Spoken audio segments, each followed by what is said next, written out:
jettison, jettison, jettison, jettison, jettison. And that's Jets,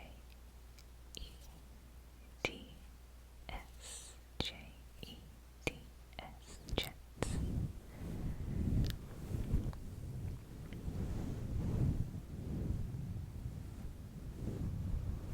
You're on my channel now, which means you're in a quiet,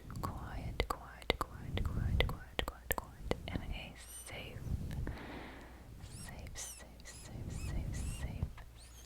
space.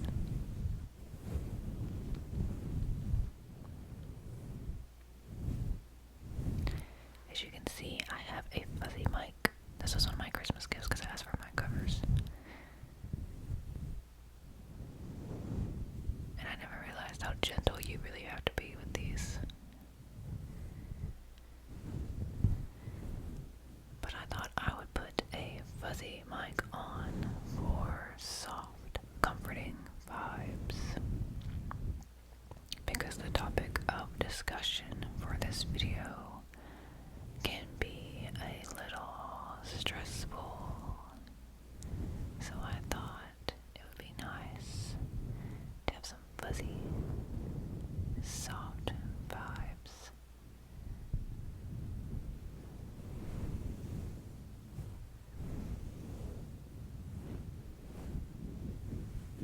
As you saw from the video title, this video will be about coping with OCD.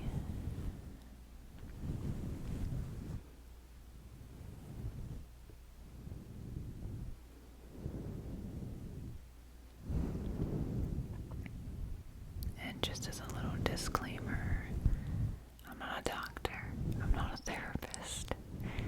I cannot diagnose you with OCD, and I cannot technically help you with OCD or prescribe you anything for OCD. So this is just a little informative video. We're pulling from my own experience. So I can't really speak for anyone else.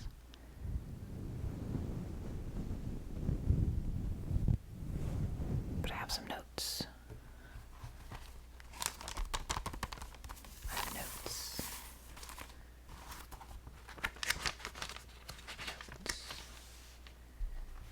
I have notes.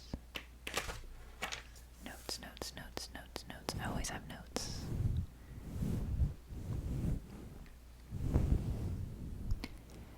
So, we can start with a definition for OCD. And if I read off my notepad, it's just because I wrote this a while ago and I don't really remember what I said. So, OCD is a mental health disorder. It's a mental health disorder. And it features a pattern of unwanted thoughts and fears, which are your obsessions.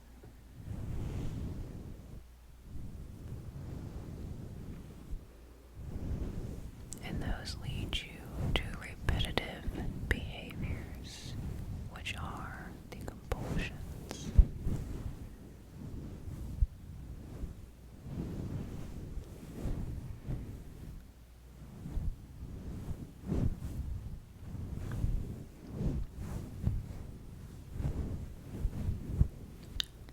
I was diagnosed with OCD last year.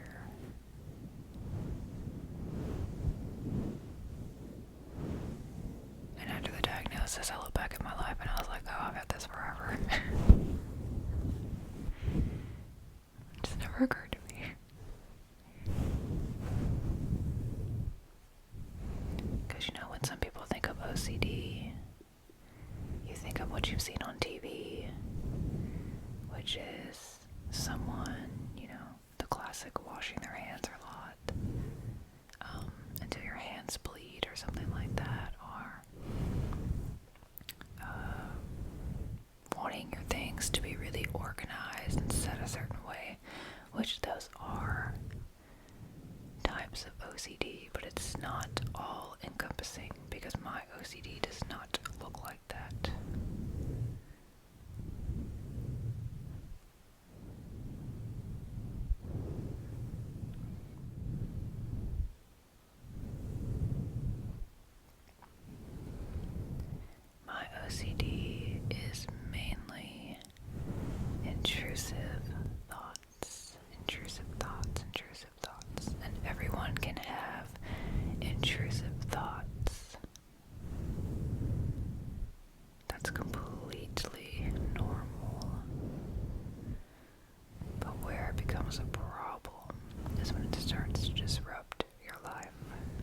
is not locked.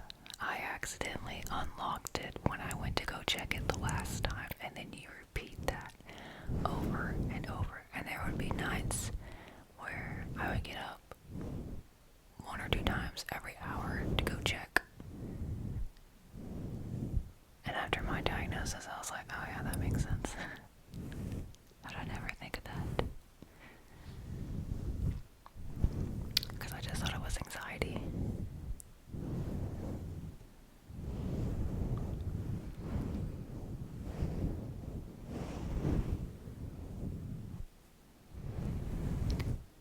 It's also hard for me to sleep with an air conditioner on at night, which in the winter is not as big a deal.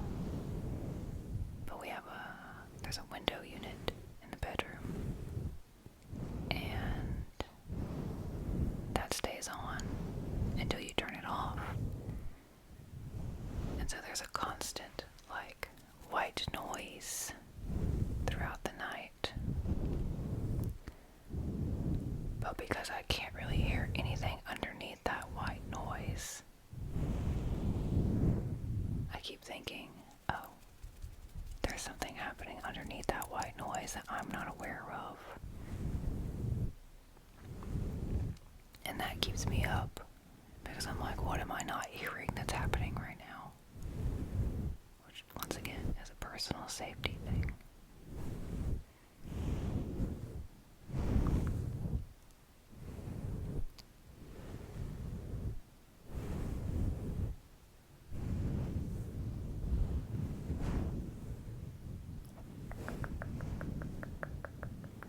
Because if I hear anything at night, I'm out of bed and I'm investigating it. I'm that person in the horror movie. If there's any kind of noise, I'm out of bed and I'm figuring out what's going on.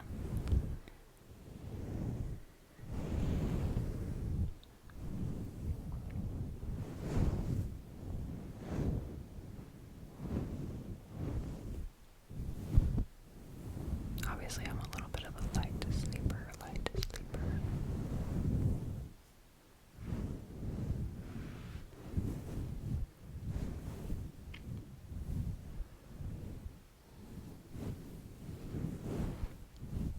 Every now and again, I'll get obsessed with reading true crime stories, which is just a way of me mentally preparing myself in case a similar situation arrives in my life.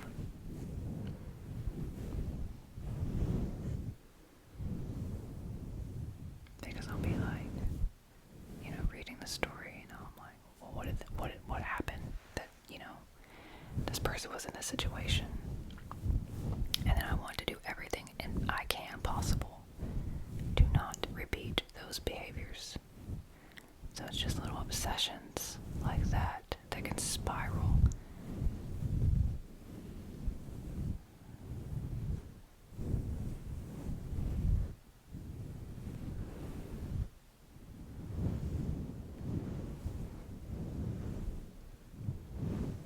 Also, when I was young, I kind of had an obsession with being clean. And by that, I just mean I didn't like getting dirt or pet hair on me.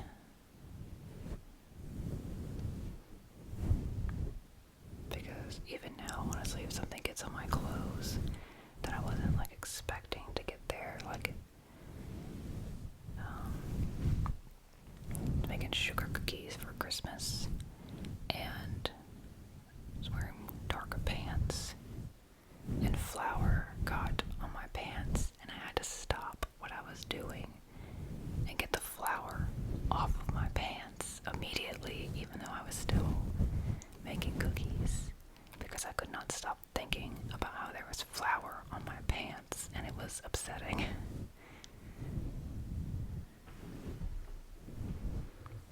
And it wasn't hurting me. I could have easily gotten it off later. But because I was obsessing about it, I had to get it off right then.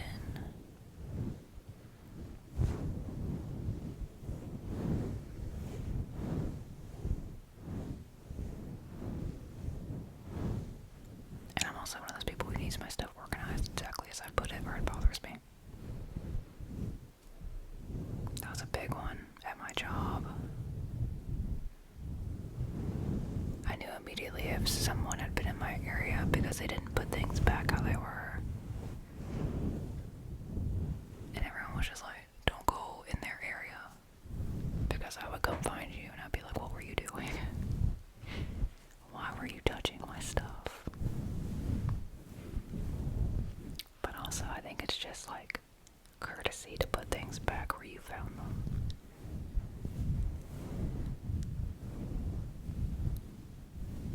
But those are some of my obsessions that I have, and like I said, they're really only present in like times of high stress. Like I was a little bit stressed out about having to make so many sweets for Christmas, even though I put that on myself. And they all turned out pretty good. Everyone was excited for their treats for Christmas. But I was a little bit stressed out. Stressed. So, I had to get that flour off my pants.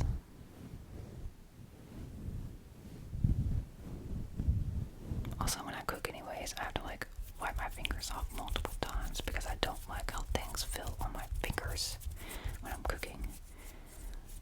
Like, I don't know, if you have a TikTok, I'm sure if you're on that side of TikTok, I'm sure you've seen those videos where it's like someone like toasting some bread and then washing their fingers off, or cracking an egg and washing their fingers off. Like, yeah, that's me. Okay, now that I've told you about some of my obsessions,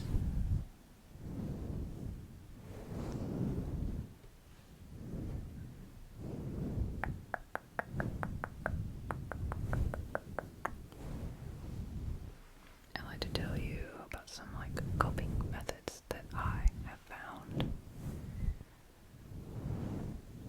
And I am not perfect.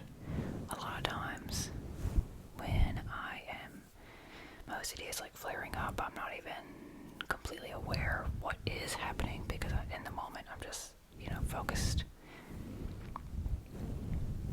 on how I'm feeling. And so it is hard to get out of that mindset and realize this is just my OCD. So when I'm having intrusive thoughts, which is often I'm having intrusive thoughts, I like to, especially if I am in bed, I like to imagine that my thoughts are like photographs and I am ripping them apart in my head. So I'm taking them and I'm just shredding them in my head into itty bitty pieces. And that way I'm like destroying the thoughts. I'm destroying the thoughts. And it's a way of being like, these are intrusive and you don't have to focus on them. You just need to go to sleep.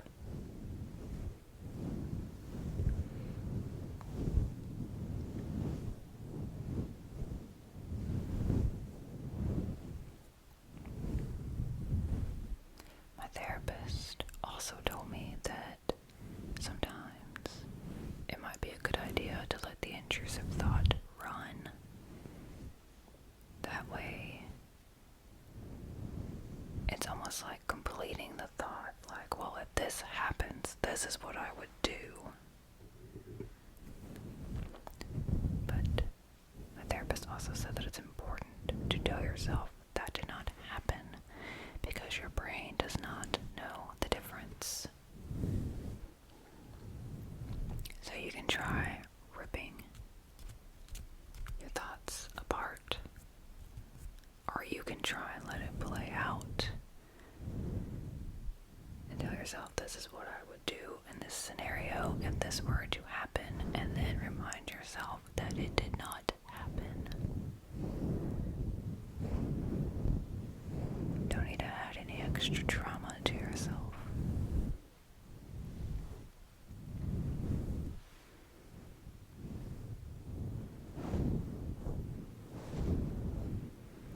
And when it comes to your compulsions, you have to allow yourself to be uncomfortable. That means you don't get up in the night and check the logs. And that is very, very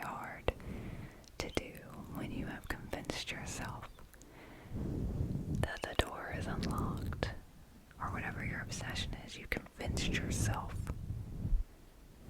of an unreality, and you feel compulsed to rectify it by doing your little ritual. Because all you're doing is creating a painful pattern.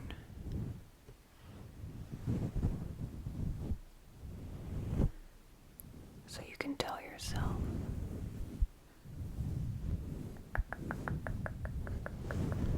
this makes me uncomfortable, and that's okay.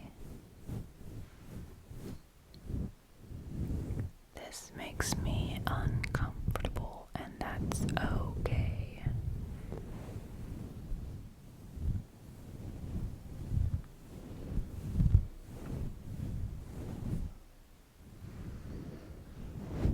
You can also tell yourself that I am anxious right now. I really don't like it, and that's okay. Because you are acknowledging your feelings, because your feelings are true. You can't make yourself not feel something, but you are not allowing yourself to do the compulsion.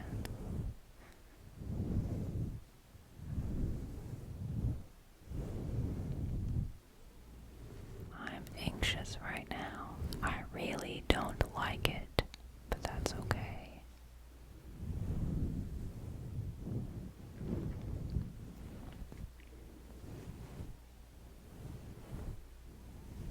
And with the intrusive thoughts, you can tell yourself that this thought makes me feel bad. That's okay. That's okay. I can't make it go away, but I can survive it.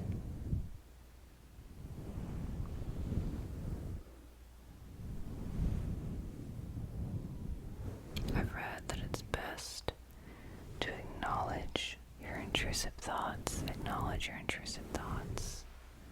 and gently allow them to pass by naturally. You don't judge the thought. You don't fight the thought. It will pass on its own eventually. And I know that's hard. I know it's hard because I have the same problem.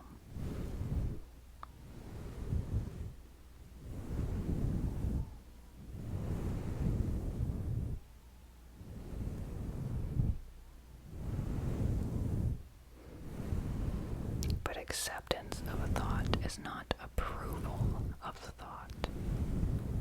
Because when you have OCD and you have intrusive thoughts, they're often not based in reality.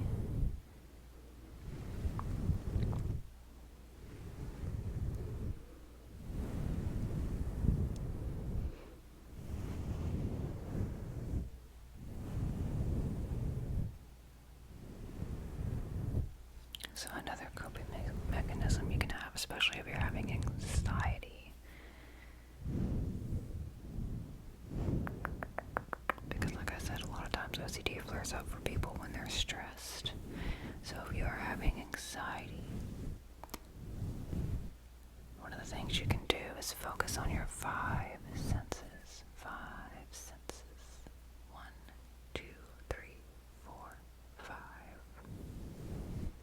5 senses. Ask yourself, what's something that I can touch?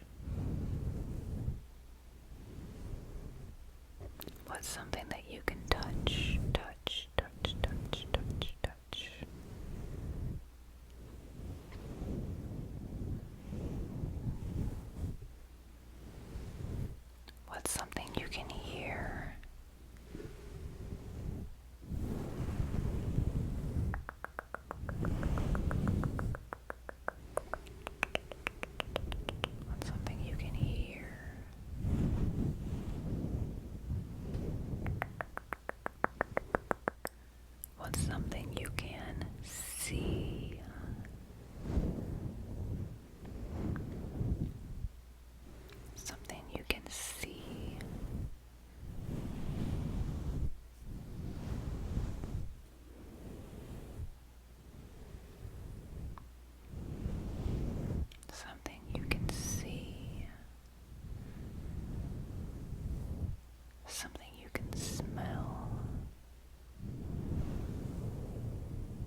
So this little exercise is good for grounding you if you get stuck in your own head, because it brings you out and makes you realize your surroundings for what they actually are and not what you're creating in your head. Like I said, I know it's difficult. I deal with it every day. And it wasn't until recently that I even had a name for it. So I'm still learning how to best cope with my own OCD.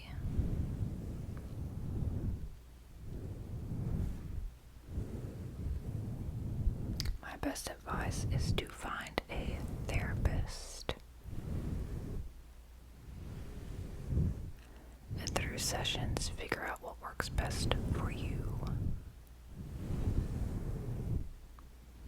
Also, just to reiterate, I cannot diagnose you with OCD, and I can't really help you with it in the sense of like, you know, what a therapist does.